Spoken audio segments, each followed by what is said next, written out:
Flashbang nowhere to be seen. Mac 10 Amaja could get two and he does before he falls. KUDİXYZ at range. Doesn't quite know what to do. Does he take a fight? Does he try and stay alive? They're going to join up together here in the window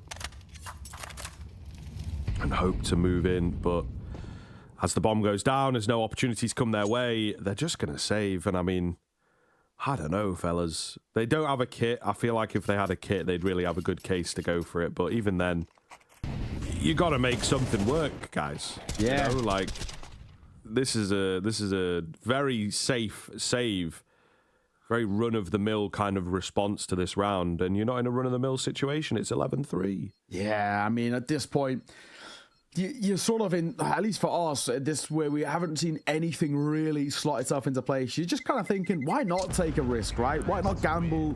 It basically feels like they've got nothing to lose, but they're playing for overtime, remember we are. And it is right down to the here and now. Double rifle, they can get, you know, in Lost Brothers at least enough of a force to make it somewhat competitive, but Alternative Fire have just been cutthroat. They've been so good for force to make it somewhat competitive. Unfortunately, it's just not been clicking for MIBR. And it's hard they've had some decent results over the span of like the last 6 months, right? Where they've at least kept competitive at this tier 1 level. This has not been one of them. And on their map pick, no less, makes it all the more damning. Triple M4, one FAMAS, one MP9 to keep them alive here. And we've got at least enough utility to maybe warrant a threat. Zentaris, he's hearing a lot of steps. The flashbang from safe is good. Oh, Zentaris jumps at the worst possible moment, though. And that gives KUDİXYZ a freebie. Oh. Magic gets 2. What is happening? A mental round to potentially end play here. With Cardio on the other side of the smoke, not looking to do anything too excitable just yet. The one big thing is the bomb is absolutely nowhere near any of this, or they have spotted each other. Woxic thought he'd maybe got in sneakily. Nice little nade, softens him up. Oh, nice. But a bullet in the cranium will do it. Uh-oh. He gets his catch. KUDİXYZ out towards shore. I'm not sure if they have information on this. I don't think so, but they know that A is clear. They know this fella is indeed a B player at the very least. Oh, he swaps onto the AK. That would have been a vulnerable moment if Woxic had gone wide, but he didn't. Flash to sort of keep him at bay for the time being. They're playing it safe. Not looking to take the fights. KUDİXYZ on the gap close here. Slowly, but making his way towards A. Doesn't quite know where to look. That's a nice smoke, to be fair. He will be smoked off himself. So just trying to get giddy with it. Blinds himself. Timing not quite there. He knows he has to be the hero.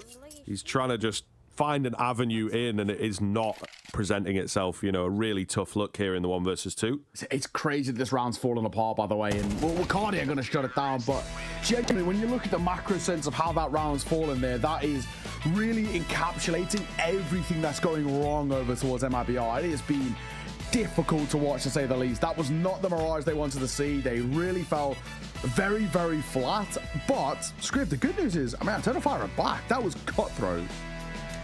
Yeah, that was massive. That was massive. Not even their pick, you know, and they just absolutely fry them. Some really nice rounds in there. A couple things that have clearly been worked on. You know, this double nade stack is all over social media at the moment.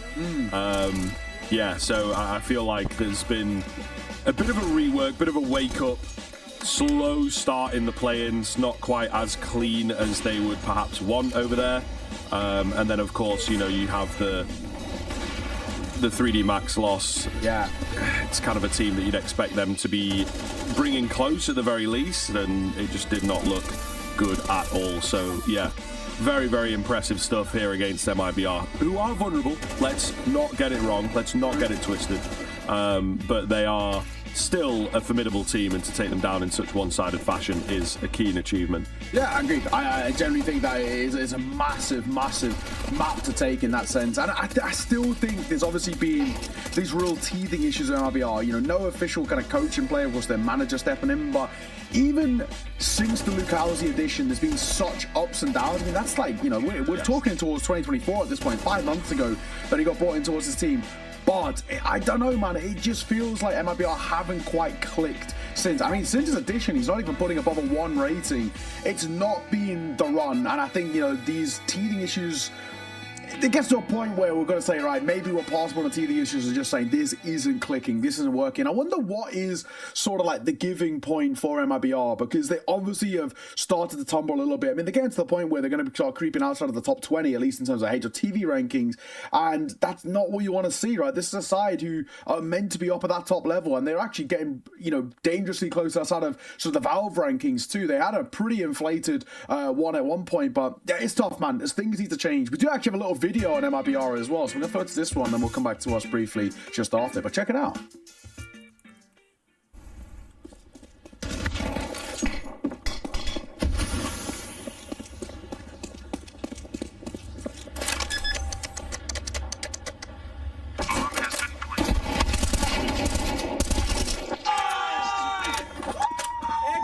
I'm 60 years old! You need to step up, I'm sorry, huh?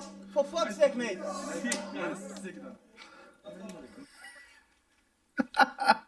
Well, okay, so yeah, that's rough. We were given no insight into what this video would be. We were just told a video, and I'm glad we got that one.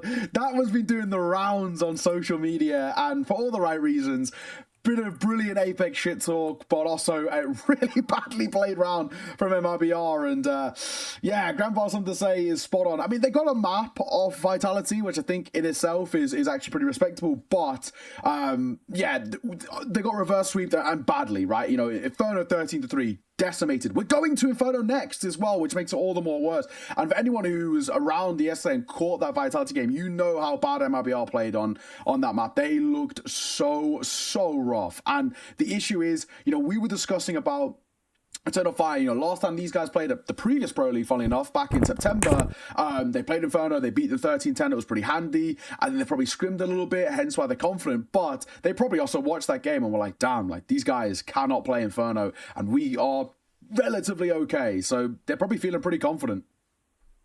Yeah, I'd say so. I'd definitely say so. I mean, you know, sort of a harsh video to bring up, but it actually works quite nicely. Obviously, we're there for the meme factor, but it just kind of reiterates the fact that MIBR really not looking too great, you know, and very, very inconsistent so far. In stage 2, at the very least, you know, and it was a lot of effort for them to get here, actually. So I think that in terms of the way that this tournament is going at the moment, MIBR lacking and maybe falling behind a little bit. Eternal Fire about to start hammering in those final few death blows for sure.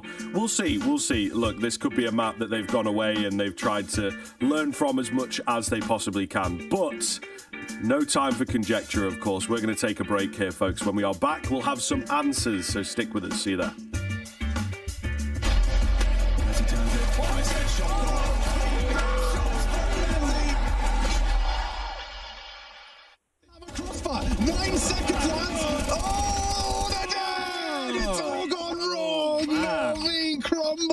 I don't think that was in the script that Alexi P was writing down. Guys, okay, and on the first gun round, you're going to wait until 20 seconds left and then run into a crossfire. They had 0 chance of winning that. They just left themselves no room at all to check anything. They run into the most basic crossfire on the site, and it's just got no way of actually diminishing it. That's crazy. Smoke spawn in library, guys. Like, what's going on? Oh, you could even just do the smokes every angle. Bombarded with bullets, and now they're the ones on the back foot financially. It's going to be 3 pistols, a Galil, a bit AK, which can win a round by itself. Oh, lads. It's not gone to plan. It's not going their way. Oh, massive grenade again. JL blown up in the previous round, down to 50. Wonderful licking his wounds as well. If they take this round, I'm sorry, it's GG. If Tyler would take this convincingly and there's no plan, they won't have the finances to recover from this one. Okay. Hello. Just walking into each other. They had the whole setup at the start of the round. Enough time has elapsed that they're happy with the space that they've been able to garner. So, all back, don't get caught. But here comes the group towards B. Nice little smoke. They do not have an HE, just to note as well. There'll be no popping of said smoke. And there's one more smoke as well for the CT, so they can recycle that, refresh it. In about 10 seconds from now, they're going to drop another one. It'll be 10 seconds left for the round. Na'Vi.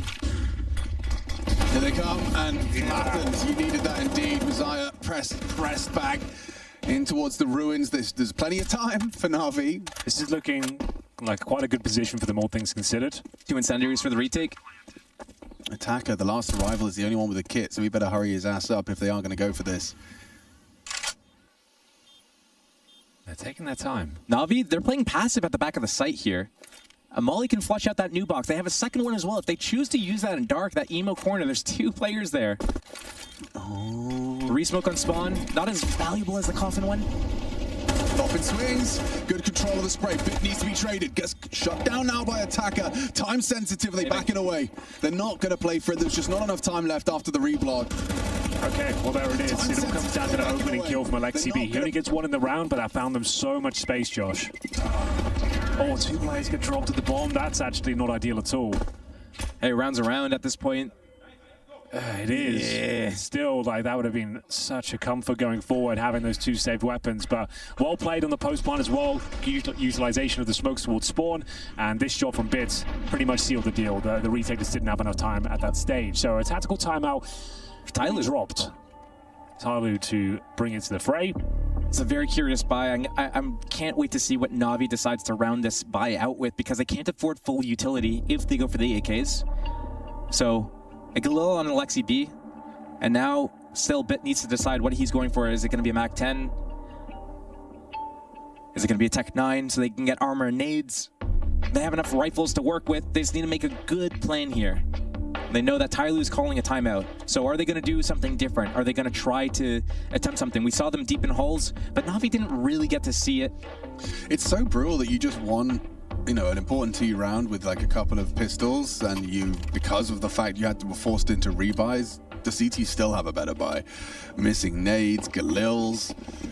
We should see a slow round of Na'Vi. Like, that is what they want to do here. If they do a fast round and they lose players too early, that's so poorly played by them.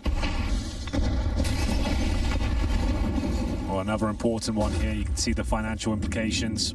Everyone fully invested on the Na'Vi side, still with 2 Galils. CTs, though, willing to take these duels at their peril, as JL Wildblind will find Jam Young. Absent today, Jam Young's typically been one of the stars of Tyloo, and not today versus Na'Vi, just a meager 4 frag total. Isaiah alone on B. What's his utility situation? I only see an Incendio. Maybe he can get back to spawn, or they gamble on A. They're going for the... Is he waiting for the boost? No name. No. Yeah, okay. So just gamble. So call this one 10-7? Yeah, probably. Yep. Okay, cool. And if it's a full save from Tyloo as well, that means Na'Vi get to keep all their players alive. JL, he is down to 8 HP, so what he's doing is he's basically turned into the flank watcher. Okay, it will be the big finish at his round. So Na'Vi now, this is a very valuable one. All 5 players surviving. They get $3,500 injected into the coffin.